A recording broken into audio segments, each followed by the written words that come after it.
আসসালামু আলাইকুম, স্বাগত মোহনা সংবাদ। এতক্ষণ শুনছিলেন শিরোনাম, পুরো সংবাদের সঙ্গে আছি আমি বুশরা জাহানিমা। ইংল্যান্ডকে হারিয়ে শিরোপা ধরে রাখার স্বপ্নে আরও এক ধাপ এগিয়ে গেল বর্তমান চ্যাম্পিয়নরা। এই জয়ের আনন্দে উচ্ছ্বাসে ভেসেছে বাংলাদেশের আর্জেন্টিনা সমর্থকেরা। রাজধানী টিএসসিতে বড় পর্দায় খেলা ঘিরে ছিল উৎসবের আবহ। রাজীব আহমেদের রিপোর্ট। রাজধানীর টিএসসি যেন পরিণত হয়েছিল ফুটবল প্রেমীদের মিলন মেলায়। বড় পর্দার সামনে জড়ো হন বিভিন্ন বয়স ও পেশার মানুষ। আর্জেন্টিনার প্রতিটি আক্রমণে গর্জে ওঠে দর্শক। শেষ বাঁশি বাজতেই আনন্দে ফেটে পড়ে তারা। টান টান উত্তেজনার সেমিফাইনালে ইংল্যান্ডকে হারিয়ে শিরোপা মঞ্চে জায়গা নেয় মেসি বাহিনী।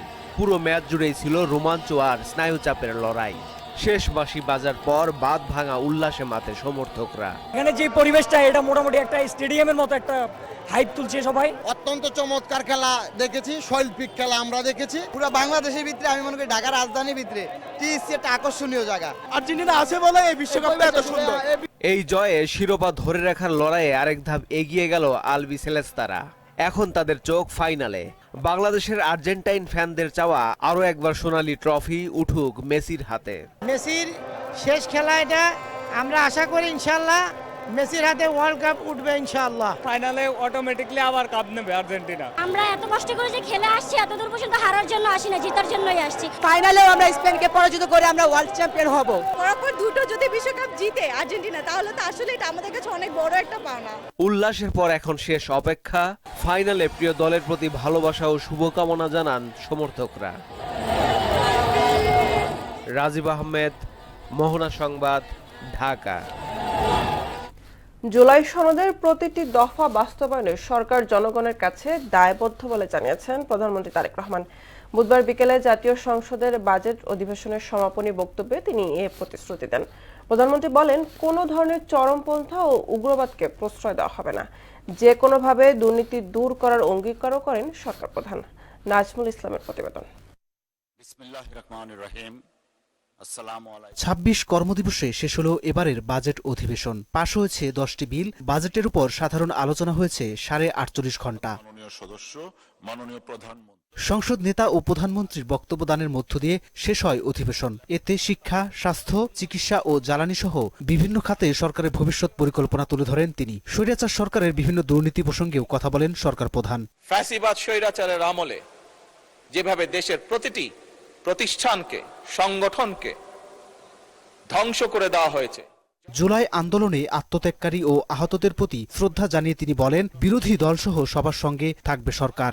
জুলাই যোদ্ধা যারা নিজেদেরকে উৎসর্গ করেন, যারা ক্ষতিগ্রস্ত হয়েছেন, আমরা সরকারের পক্ষ থেকে, শুধু সরকার না, আমি বলবো এক্ষেত্রে বিরোধী দলেও একসাথে, বিরোধী দল এবং সরকার একই সাথে উভয় পক্ষ আমরা সিদ্ধান্ত গ্রহণ করেছি এই সকল মানুষের পাশে রাষ্ট্রীয় অর্থনৈতিক অবস্থা বিবেচনা করে আমরা তাদের পাশে দাঁড়াবো। মাননীয় স্পিকার, আমরা জুলাই সনদ যেটি স্বাক্ষর করেছিলাম, স্বাক্ষরিত প্রতিটি জুলাই সনদের স্বাক্ষরিত প্রতিটি দফা বাস্তবায়নে আমরা জনগণের কাছে দায়বদ্ধ, অঙ্গীকারবদ্ধ। প্রধানমন্ত্রী বলেন, দেশে কোনো ধরনের চরমপন্থা বা উগ্রবাদকে প্রশ্রয় দেওয়া হবে না। সব ধরনের দুর্নীতির বিরুদ্ধে কঠোর অবস্থান নেওয়ার ঘোষণাও দেন তিনি।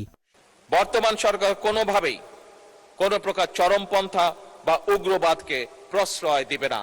এবং আমরা যেভাবে সরকারি দল এবং বিরোধী দল আমরা বিভিন্ন বিষয় এই সংসদে কোন বিষয় হয়তো দ্বিমত করেছি, কিন্তু একই সাথে অনেক বিষয় আমরা একমত পোষণ করেছি। আমি বিশ্বাস করি দৃঢ়ভাবে যে উগ্রবাদ এবং চরমপন্থাকে যে বর্তমান সরকার প্রশ্রয় দেবে না, এই ব্যাপারে আমরা সম্পূর্ণভাবে বিরোধী দলের সহযোগিতা পাবো ইনশাল্লাহ।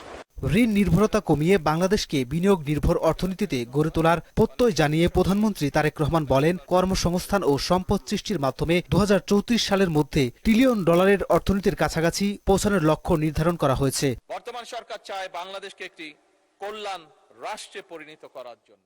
এর আগে জাতীয় সংসদের প্রশ্নোত্তর পর্বে তিনি বলেন, স্বাধীনতা পরবর্তী সময়ে রাজনৈতিকভাবে মুক্তিযুদ্ধের ইতিহাস বিকৃত হয়েছে। বর্তমান বীর মুক্তিযোদ্ধাদের পূর্ণাঙ্গ তালিকা প্রকাশ করা হবে। দেশ স্বাধীনের পরে যাদের দায়িত্ব ছিল সঠিক শহীদদের, মুক্তিযোদ্ধাদের লিস্ট প্রণয়ন করা, তারা সেটিকে রাজনৈতিকভাবে উপস্থাপন করেছে, তারা নিরপেক্ষভাবে সঠিকভাবে তারা করেনি।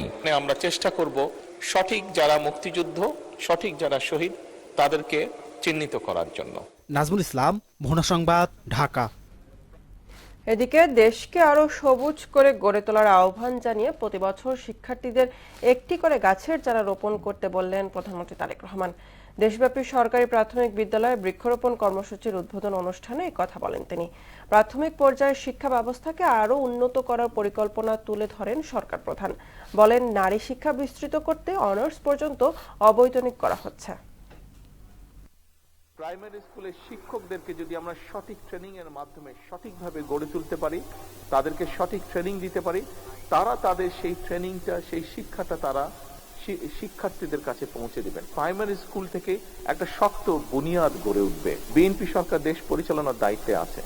আমরা সিদ্ধান্ত গ্রহণ করেছি মেয়েদের পড়ালেখার সুযোগ আরো বিস্তৃত করার জন্য। আমরা অনার্স পর্যন্ত মেয়েদের শিক্ষা ব্যবস্থা ইনশাআল্লাহ ফ্রি করার সিদ্ধান্ত নিয়েছি। রাজনৈতিক বৈষম্যের কারণে সাধারণ মানুষ যেন তাদের ন্যায্য অধিকার থেকে বঞ্চিত না হয় সেই আহ্বান জানিয়েছেন বিরোধী দলীয় নেতা ডক্টর শফিকুর রহমান। বুধবার বাজেট অধিবেশনের সমাপনী বক্তব্যে রাষ্ট্রীয় অর্থ অপচয় রোধ, সুষম উন্নয়ন ও দুর্নীতিমুক্ত বাংলাদেশ গড়তে সরকারকে নীতিগত ও কার্যকর উদ্যোগের দাবি জানান। এ সময় সাম্প্রতিক বন্যা প্রসঙ্গেও কথা বলেন জামায়াত আমির। সংসদটা যত সুন্দর হয়ে চলবে, বাংলাদেশের মানুষের অন্তর থেকে তত হতাশা দূর হবে, আস্থা বৃদ্ধি পাবে এবং দেশ গড়ার কাজে সকলে এগিয়ে আসার অনুপ্রেরণা পাবে। এবারকার বন্যায় 4টি বিভাগ ক্ষতিগ্রস্ত হলেও সবচেয়ে ক্ষতিগ্রস্ত বিভাগের নাম হচ্ছে চট্টগ্রাম, এবং মানুষ যা মারা গিয়েছে ওখানে ওই একটা বিভাগেই সব। এই বিষয়ে সরকার ইতিমধ্যে গুরুত্ব দিয়েছেন, আরো গুরুত্ব দেওয়ার জন্য আমরা আহ্বান জানাই। শেখ হাসিনার আত্মসমর্পণের কোনো সুযোগ নেই জানিয়ে স্বরাষ্ট্রমন্ত্রী সালাউদ্দিন আহমেদ বলেন, তিনি দেশে ফিরলে রায় কার্যকর করা হবে। বুধবার দুপুরে ঢাকা বিশ্ববিদ্যালয়ে ছাত্রদল আয়োজিত গণঅভ্যুত্থানের বাক বদল শীর্ষক আলোচনায় কথা বলেন তিনি। সরকার কোনো সংগঠনের রাজনীতি জোর করে বন্ধ করতে চায় না উল্লেখ করে আইনের মাধ্যমে ফ্যাসিবাদী আওয়ামী লীগের ভাগ্য নির্ধারণ হওয়া উচিত বলে মন্তব্য করেন স্বরাষ্ট্রমন্ত্রী। ফ্যাসিবাদী স্বৈরাচারী হাসিনা একটি দেশে, তার অবশ্য নিজ দেশে যে আশ্রয় গ্রহণ করেছে, ওখান থেকে বড় বড় কথা বলছে। সে বলছে বাংলাদেশে প্রত্যাবর্তন করবে। আমরা তো তার প্রত্যাবর্তন চেয়েছি আইনানুগ ভাবে, এক্সট্রাডিশন চুক্তি অনুসারে। ইন্টারিম গভর্নমেন্টের সময়পত্র দেওয়া হয়েছে, আমরা তাগাদাপত্র দিয়েছি। আমরা চাই তাকে দেশে ফিরিয়ে এনে তার রায় কার্যকর করা হবে। রক্তাক্ত জুলাই প্রসঙ্গ।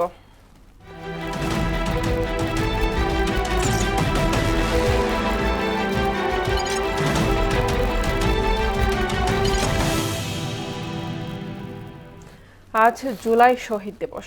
2024 সালের জুলাই আগস্টে সংঘটিত ঐতিহাসিক গণঅভ্যুত্থান এবং কোটা সংস্কার আন্দোলনে শহীদ হওয়া আবু সাইদ সহ সকল শহীদদের আত্মত্যাগ ও স্মৃতিকে গভীর শ্রদ্ধার সঙ্গে স্মরণ করতে রাষ্ট্রীয়ভাবে পালন করা হচ্ছে দিনটিকে।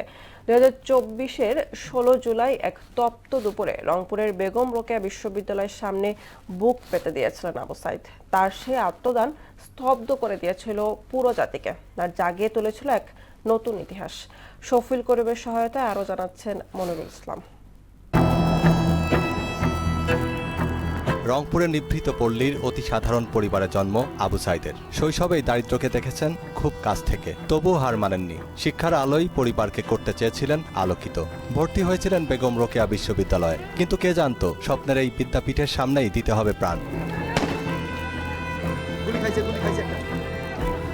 শান্ত আর অকুতভয় এই তরুণ নিজের জন্য নয়, জীবন দিয়েছিলেন লাখো বেকারের অধিকার আদায়ে। পুলিশের বুলেটের সামনে অবলীলায় পেতে দিয়েছিলেন প্রসারিত বুক, যেন বুকটা জুড়েই কলিজা। জুলাইয়ের এই দিনে ছাত্র জনতার আন্দোলন গতি পায়। এদিন আবু সাইদ ছাড়াও ছাত্রদল কর্মী ওয়াসিম সহ সারা দেশে 6 শিক্ষার্থী শহীদ হন। এতেই ক্ষোভে ফেটে পড়ে পুরো দেশ। জুলাই রূপ নেয় গণঅভ্যুত্থানে, ঠিক যেন জনবিস্ফোরণ। ভেদ ছিল না জাতি, ধর্ম, বর্ণ কিংবা বয়সের। দেশের বিভিন্ন এলাকায় বিক্ষোভ, সড়ক মহাসড়ক অবরোধ, কফিন মিছিল সহ দফায় দফায় সংঘর্ষের ঘটনা ঘটে। ব্যারিকেড ভেঙে শাহবাগে অবস্থান নেয় শিক্ষার্থীরা। আর সন্তান বিয়োগেও আক্ষেপ করেনি আবু সাইদের পরিবার। আক্ষেপ থাকবেই বা কেন, তারা যে শহীদের গর্বিত বাবা মা। তাদের শুধু একটিই চাওয়া, আবু সাইদের প্রত্যাশিত বৈষম্যহীন একটি বাংলাদেশ। যে জন্য আমার ছেলে জীবন দিল, সে বৈষম্য তো দূর হয়। সকলের অধিকার যাতে সমান থাকে বা সবাই শান্তিতে বসবাস করতে পারে, এটাই আমি চাই। এই গন্ডগোল আর জানি হয় না দেশত। আমার ছেলে বৈষম্য তেমনি জীবন দিছে, আমার ছেলে বৈষম্য দূর করবে তেমনি বৈষম্য যখন দূর হয়। আবু সাইদ বৈষম্যহীন বাংলাদেশের এক অবিনশ্বর প্রতীক। তাই তো 16 জুলাই শহীদ দিবস হিসেবে পেয়েছে রাষ্ট্রীয় স্বীকৃতি। মনিরুল ইসলাম, মোহনা সংবাদ, ঢাকা। কিশোরগঞ্জের মিঠামইন উপজেলা বিএনপি সভাপতি জাহিদুল আলম জাহাঙ্গীরকে কুপিয়ে হত্যা করেছে দুর্বৃত্তরা। বুধবার রাতে উপজেলার বেড়িবাঁধ এলাকায় নিজের বাগান বাড়িতে প্রবেশের সময় জাহাঙ্গীরের ওপর হামলা চালানো হয়। পরে তাকে উদ্ধার করে স্থানীয় হাসপাতালে নেওয়া হলে চিকিৎসকরা মৃত ঘোষণা করেন। স্থানীয়রা জানায় ধারালো অস্ত্র নিয়ে জাহাঙ্গীরের ওপর অতর্কিত হামলা চালায় 3 জন দুর্বৃত্ত। এ সময় চিৎকার শুনে আশেপাশের লোকজন এসে এক হামলাকারীকে আটক করতে সক্ষম হন, তবে অপর 2 হামলাকারী পালিয়ে যান। কক্সবাজারের চকরিয়া, মাতামুহুরী ও পেকুয়া উপজেলার সার্বিক বন্যা পরিস্থিতির উন্নতি হয়েছে। পানি নেমে যাওয়ার সঙ্গে সঙ্গে ভেসে উঠছে ক্ষয়ক্ষতির চিহ্ন। চাহিদা অনুযায়ী পর্যাপ্ত সরবরাহ থাকার দাবি করে প্রত্যন্ত এলাকায়ও ত্রাণ পৌঁছে দেওয়া হচ্ছে বলে জানান উপজেলা নির্বাহী কর্মকর্তা। আমানুল হক বাবুলের তথ্যচিত্রে তাহসিন তারিনের প্রতিবেদন। টানা বর্ষণ ও পাহাড়ি ঢলে সবচেয়ে ক্ষতিগ্রস্ত জনপদ পেকুয়া, চকরিয়া ও নবগঠিত মাতামুহুরী উপজেলা। এখানকার গ্রামীণ রাস্তাঘাট ভেঙেচুরে একাকার, ঘরবাড়ি বিধ্বস্ত, মাছের ঘের ও ফসলি জমি তলিয়ে ব্যাপক ক্ষতি হয়েছে। পানি কমলেও মানুষের দুর্ভোগ শেষ হয়নি। পানি নামার সঙ্গে সঙ্গে সর্বত্র ফুটে উঠেছে ক্ষয়ক্ষতির ভয়াবহ চিহ্ন। দুর্গত এলাকায় বিশুদ্ধ পানির তীব্র সংকট ও পানিবাহিত রোগের আতঙ্ক দেখা দিয়েছে। ক্ষতিগ্রস্ত সড়কগুলো ঠিক করা এবং ক্ষতিগ্রস্ত পরিবারের পুনর্বাসন এখন প্রধান চ্যালেঞ্জ। আর যদি বৃষ্টি না হয় প্লাবিত হওয়ার সম্ভাবনা নাই এবং বন্যার পরিস্থিতি উন্নতির দিকে যাচ্ছে। ধান, চোল, পুকুরে মাছ হতে ধরি, ঘর বাড়িতে ধরি, আমাদের কিচ্ছু নেই। আর হন ন ভাই সাহায্য মেম্বারে আর মানে বুন্দা দিয়ে স্কুল, কলেজ, হাট, বাজার, রাস্তাঘাট সবকিছু বন্ধ বলে চলে। ইনশাআল্লাহ পরিস্থিতি 2 দিন ধরে উন্নতি হচ্ছে।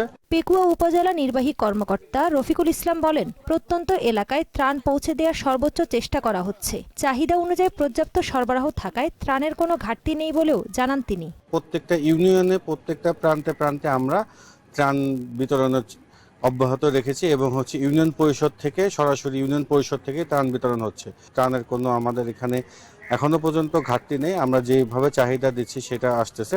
এদিকে জেলা প্রশাসনের দেয়া সবশেষ হিসেবে বন্যা ও পাহাড় ধসে কক্সবাজারে প্রাণ হারিয়েছেন 32 জন এবং জেলার 70টি ইউনিয়নের প্রায় 49% এলাকা ক্ষতিগ্রস্ত হয়েছে।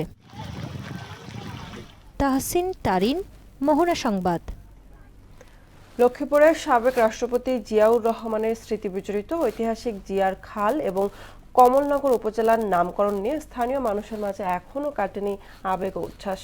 70 দশকের শেষ ভাগে তার হাত ধরে শুরু হওয়া কৃষি বিপ্লবের ধারা আজও উপকূলীয় এই অঞ্চলের অর্থনীতিতে গুরুত্বপূর্ণ ভূমিকা রাখছে। নাজিমউদ্দিন রিয়াদের প্রতিবেদন, জানাচ্ছেন মাহমুদ আক্তার।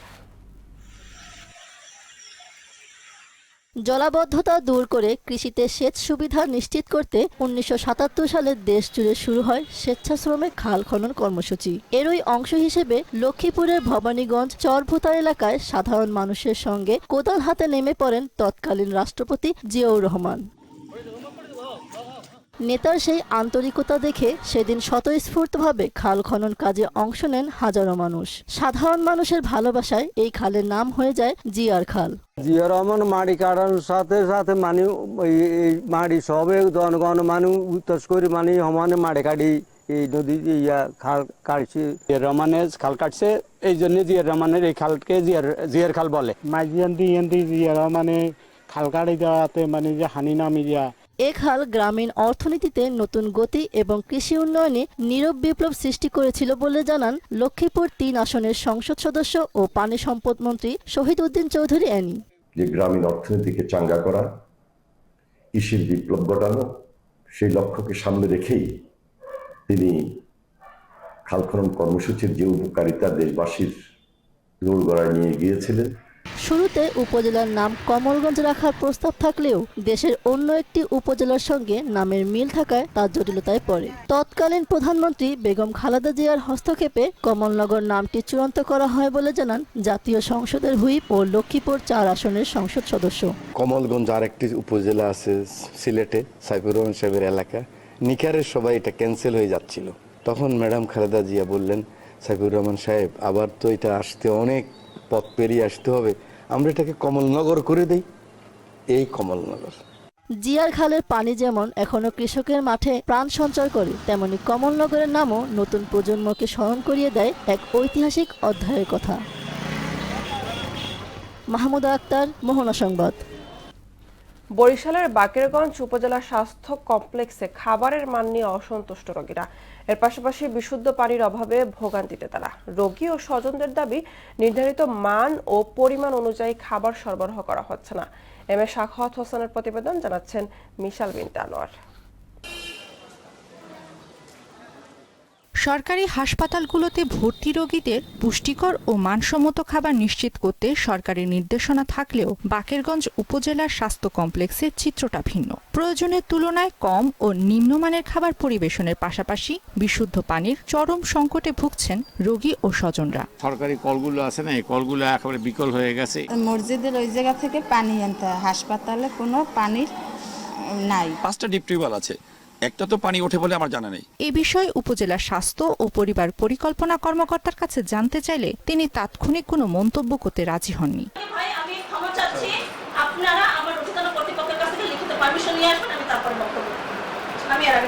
উপজেলা প্রশাসন ও সংসদ সদস্যকে সঙ্গে নিয়ে স্বাস্থ্য কমপ্লেক্সটি পরিদর্শন করে প্রয়োজনীয় ব্যবস্থা গ্রহণ করা হবে বলে জানান এই কর্মকর্তা। উপজেলা প্রশাসনের পক্ষ থেকে আমাদের মাননীয় সংসদ সদস্য আসে, ওনাকে নিয়ে আমরা পরিদর্শন করে সেই ব্যবস্থাগুলো, সাধারণ রোগীরা আসছে তাদের জন্য কোনো কষ্ট না হয়, বিশুদ্ধ খাবার পানির অভাবে যেন তার কষ্ট না হয়, আপাতত একটা সলিউশন আমরা এভাবে করে দিব। স্বাস্থ্য কমপ্লেক্সটির মান উন্নয়নে খাদ্য সরবরাহ ব্যবস্থাপনা, সরকারি বরাদ্দের যথাযথ ব্যবহার ও দ্রুত তদন্ত করে দোষীদের বিরুদ্ধে ব্যবস্থা নেওয়ার দাবি জানান বাকেরগঞ্জবাসী। মিশাল বিনতে আনোয়ার, মোহনা সংবাদ। এবার সারা দেশে অনুষ্ঠিত সভা সমাবেশ নিয়ে প্রতিনিধিদের পাঠানো তথ্য ও চিত্র ডেস্ক রিপোর্ট। ফেনীর পরশুরাম মডেল সরকারি প্রাথমিক বিদ্যালয় মাঠে ফেনী ব্যাটালিয়ন 4 বিজিবির উদ্যোগে ফ্রি মেডিকেল ক্যাম্পেইন ও বিনামূল্যে ওষুধ সামগ্রী বিতরণ করা হয়েছে। জুলাই যোদ্ধাদের প্রতি শ্রদ্ধা জানিয়ে পিরোজপুরে পরিষ্কার পরিচ্ছন্নতা অভিযান, বৃক্ষরোপণ এবং গার্বেজ ভ্যান বিতরণ কর্মসূচি হয়েছে। বান্দরবানের বালাঘাটায় বন্যায় ক্ষতিগ্রস্ত এলাকা পরিদর্শন ও ত্রাণ বিতরণ করেন বিদ্যুৎ, জ্বালানি ও খনিজ সম্পদ প্রতিমন্ত্রী অনিন্দ ইসলাম অমিত। 3 গুণ বেতন ভাতা বৃদ্ধি সহ 2 দফা দাবিতে ঝালকাঠিতে মানববন্ধন, র্যালি ও জেলা প্রশাসকের মাধ্যমে সংশ্লিষ্ট কর্তৃপক্ষের কাছে স্মারকলিপি প্রদান করেছেন ডাক বিভাগের কর্মচারীরা। নারায়ণগঞ্জের সিদ্ধিরগঞ্জে ঢাকা, চট্টগ্রাম ও ঢাকা সিলেট মহাসড়কে পণ্যবাহী ট্রাক ও কাভার্ড ভ্যানের ডাকাতি বন্ধ ও চালক হেলপারদের নিরাপত্তা এবং জড়িতদের গ্রেফতারের দাবিতে মানববন্ধন ও প্রতিবাদ সভা করেছে ট্রান্সপোর্ট মালিকরা। সাতক্ষীরা মেডিকেল কলেজ হাসপাতালে নিয়োগপ্রাপ্ত 54 জন আউটসোর্সিং কর্মচারীর চাকরি বাতিলের সব ধরনের অপচেষ্টা বন্ধ এবং কর্মসংস্থানের নিরাপত্তা নিশ্চিত করার দাবিতে সংবাদ সম্মেলন ও মানববন্ধন করেছেন ভুক্তভোগী কর্মচারীরা। বৃক্ষরোপণের সাজাই দেশ, সবার আগে বাংলাদেশ, এই প্রতিবাদে পটুয়াখালীতে শুরু হয়েছে 7 দিনব্যাপী বৃক্ষরোপণ অভিযান ও বৃক্ষ মেলা। খুলনা মেট্রোপলিটন সাংবাদিক ইউনিয়নের কোষাধ্যক্ষ ও 4 সাংবাদিককে লক্ষ্য করে দুর্বৃত্তদের গুলিবর্ষণের প্রতিবাদ ও হামলাকারীদের গ্রেফতারের দাবিতে মানববন্ধন হয়েছে খুলনা প্রেস ক্লাবের সামনে। জুলাই পদযাত্রা কর্মসূচিকে সামনে রেখে 19 জুলাই পিরোজপুরে জাতীয় নাগরিক পার্টির শীর্ষ পর্যায়ের নেতৃবৃন্দের আগমন উপলক্ষে এনসিপি পিরোজপুর জেলা শাখার আয়োজনে প্রস্তুতি সভা নিয়ে সংবাদ সম্মেলন হয়েছে। সরকারি উন্নয়নমূলক কর্মকাণ্ড পরিকল্পিতভাবে বন্ধ করা এবং নেতাকর্মীর বিরুদ্ধে মিথ্যা, বানোয়াট ও ভিত্তিহীন তথ্য প্রচারকারী কাজী রফিকের গ্রেফতারের দাবিতে মানববন্ধন করেছেন মানিকগঞ্জ এলাকাবাসী। সুনামগঞ্জের ধর্মপাশা উপজেলায় দুস্থ স্বাস্থ্য কেন্দ্র মহদীপুর শাখার অস্থায়ী কার্যালয়ে বিনামূল্যে 80 জন সদস্যকে 5টি করে গাছের চারা ও সার বিতরণ করা হয়েছে।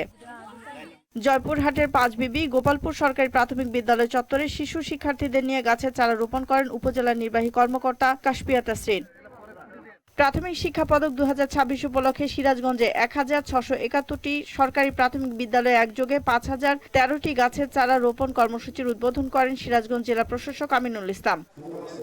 জুলাই গণ অভ্যুত্থানে আহতদের কল্যাণে কাজ করার দৃঢ় প্রত্যয় নিয়ে আমরা জুলাই যোদ্ধা চট্টগ্রাম জেলা কমিটির পরিচিতি ও প্রথম কার্যনির্বাহী সভা হয়েছে চট্টগ্রাম মহানগর বিএনপির কার্যালয়ে।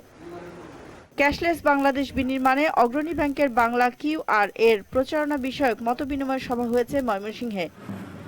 বান্দরবান সদর উপজেলার কুহালং ইউনিয়নের ভরাখালী এলাকায় বন্যায় ক্ষতিগ্রস্ত এলাকা পরিদর্শন ও ত্রাণ বিতরণ করেন দুর্যোগ ব্যবস্থাপনা ও ত্রাণমন্ত্রী আসাদুল হাবিব দুলু।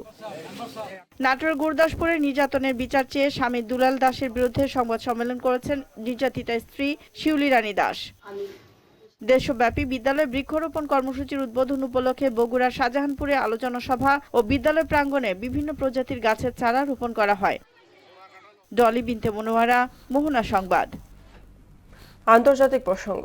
ইরানের গ্রেটার টুনব দ্বীপে উপকূলীয় প্রতিরক্ষা ব্যবস্থা ও ক্রুজ ক্ষেপণাস্ত্র সংক্রান্ত স্থাপনা লক্ষ্য করে নতুন করে হামলা চালিয়েছে যুক্তরাষ্ট্র। ওয়াশিংটনের দাবি, হরমুজ প্রণালীতে বাণিজ্যিক জাহাজে হামলা চালানোর মতো ইরানি সক্ষমতা দুর্বল করতে এই হামলা চালানো হয়েছে। এদিকে গেল 24 ঘন্টায় অনুমতি ছাড়া হরমুজ প্রণালী দিয়ে যাওয়ার চেষ্টা করায় দুটি জাহাজকে সতর্কবার্তা হিসাবে গুলি চালিয়েছে ইরানের Islamic revolutionary guard corps IRGC। অন্যদিকে আগামী শনিবার যুক্তরাষ্ট্রে যাচ্ছেন ইসরায়েলের প্রধানমন্ত্রী বেঞ্জামিন নেতানিয়াহু। তবে এতে ট্রাম্পের সঙ্গে বৈঠক হবে কিনা তা নিশ্চিত নয়। খেলার খবর, ক্রিকেট। পরাজয়ের বৃত্ত থেকে বের হতে পারছে না বাংলাদেশ দল। 3 ম্যাচ সিরিজের প্রথম টি20তে স্বাগতিক জিম্বাবুয়ের কাছে 32 রানে হেরেছে টাইগাররা। সফরে টেস্ট, ওয়ানডের পর এবার টি20তেও হারল তাহিদ হৃদয়রা। বুলাওয়াতে টস হেরে আগে ব্যাট করতে নেমে নির্ধারিত 20 ওভারে 6 উইকেট হারিয়ে 170 রান সংগ্রহ করে জিম্বাবুয়ে। দলের হয়ে সর্বোচ্চ 44 রান করেন ওপেনার ব্রায়ান পানাচ। বোলিংয়ে বাংলাদেশের হয়ে 4 উইকেট শিকার করেছেন তরুণ পেসার নাহিদ রানা। জবাবে জিম্বাবুয়েনদের বোলিং তোপে 138 রানে গুটিয়ে যায় বাংলাদেশ। দলের হয়ে ইয়াসির আলী 54 রান করেন।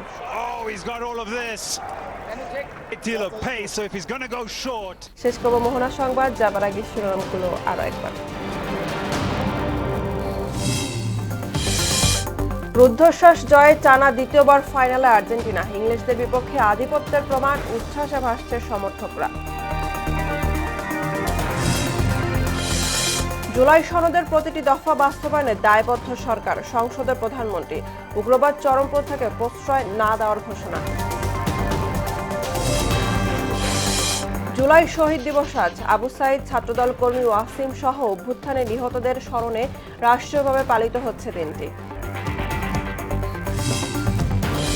এবং পানি নামতেই কক্সবাজারে দৃশ্যমান বন্যার ধ্বংসযজ্ঞ। পেকুয়া, চকরিয়া ও মাতামুহুরীতে ব্যাপক ক্ষতি, ত্রাণ পৌঁছাতে হিমশিম অবস্থা প্রশাসনের। এই ছিল মোহনা সংবাদে। পরবর্তী সংবাদ দুপুর 1টায়। এর আগে বেলা 11টায় দেখুন সংবাদ 1 নজরে। মোহনার সবশেষ খবর জানতে ভিজিট করুন www.mohana.tv। সংবাদ দেখতে পারেন ফেসবুক, ইউটিউবে। এতক্ষণ সঙ্গে থাকার জন্য ধন্যবাদ।